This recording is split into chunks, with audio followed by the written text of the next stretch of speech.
Desde su exilio dorado en empresas y organismos financieros de Estados Unidos, Ernesto Zedillo reaparece como el nuevo guía moral de una derecha extraviada, molesta, derrotada ante la mayoría del pueblo y dicta cátedra de autohalagos. 1. Es mentira que Ernesto Zedillo creó un poder judicial independiente y garantizó la división de poderes. El 1 de noviembre de 2024, Ernesto Zedillo publicó un artículo en el Washington Post en el que asegura que con su reforma de 1994 consiguió un poder judicial independiente, omitiendo que fue un decretazo del mismo Zedillo el que rediseñó la Suprema Corte de Justicia y que 30 años después, alrededor del 70% de los mexicanos considera un órgano corrupto e ineficaz. Entre el 5 de diciembre de 1994 y el 26 de enero de 1995, en menos de 2 meses, Ernesto Zedillo presentó y promulgó las reformas a 20 artículos de la Constitución, aprobadas con mayoría en el Congreso de la Unión por el PRI y el PAN, que mediante la figura de jubilación inmediata separó de su cargo a los 26 ministros de la Corte. Los 11 ministros de la nueva Suprema Corte no fueron electos más que por el dedazo de Zedillo en acuerdo con el PRI y el PAN. Tan es así que el columnista Raimundo Riva Palacio comparó esta medida con lo realizado por el dictador peruano Alberto Fujimori y consideró que la reforma judicial era el equivalente a un golpe de estado técnico, pues rompía con la división de poderes y la inmovilidad de los jueces establecida en la Constitución. Zedillo ve la paja en el ojo ajeno y no la viga en su Suprema Corte. Esta actuó a modo del Poder Ejecutivo sin cuestionar o analizar medidas tan graves como el Fobaproa, el anatocismo o cobro de intereses sobre intereses, el ilegal rescate carretero o la privatización de ferrocarriles de México. 2.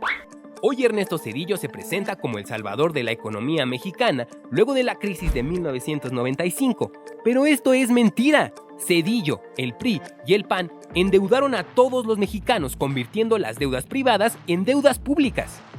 En 1995, Ernesto Zedillo activó el Fondo de Protección al Ahorro, Fobaproa, convirtiendo en deuda pública la deuda de los bancos, que entonces ascendía a 552.300 millones de pesos. El 12 de diciembre de 1998, en contra de la voluntad popular, los diputados del PRI y el PAN aprobaron la Ley de Protección al Ahorro Bancario. Actualmente, 1 de cada 10 pesos de la deuda interna de México corresponde al Fobaproa, la cual ya alcanza 1.096.877.7 millones de pesos. Mientras el gobierno de Zedillo rescató a los bancos, según cifras oficiales, generó 4.714.000 pobres alimentarios, propició que 4.330.000 personas entraran en pobreza de capacidades y condenó a 5.681.000 personas a la pobreza patrimonial. Los ministros heredados de Zedillo determinaron en 2005 no revisar las irregularidades del Fobaproa en 4 bancos. 3. Las matanzas de Aguas Blancas y Acteal, los derechos humanos que Zedillo no defendió. Aunque en su artículo del Washington Post Ernesto Zedillo se define a sí mismo como un demócrata, las masacres de Aguas Blancas y Acteal lo definen de otra manera. El 28 de junio de 1995, 17 campesinos fueron asesinados por policías y agentes judiciales, quienes dispararon contra los indefensos campesinos a 3 kilómetros del poblado de Aguas Blancas, Guerrero.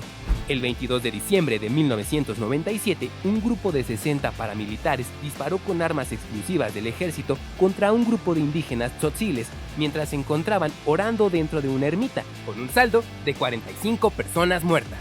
En 2009, la segunda sala de la Suprema Corte determinó que el Estado no debía pagar compensación a 2 detenidos de la matanza de Acteal que pasaron 11 años en la cárcel.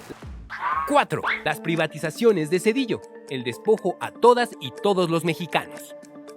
Ernesto Zedillo continuó con la política neoliberal y las privatizaciones iniciadas por Carlos Salinas de Gortari. De 1994 a 2000, Zedillo privatizó puertos, aeropuertos, minas, satélites y el negocio del gas. La privatización férrea se llevó a cabo mediante la concesión a empresas privadas por 50 años, incluida una al Grupo Ferroviario Mexicano, empresa filial de Union Pacific, en la que Ernesto Zedillo participó en su consejo de administración tras finalizar su presidencia, materializando así la puerta giratoria.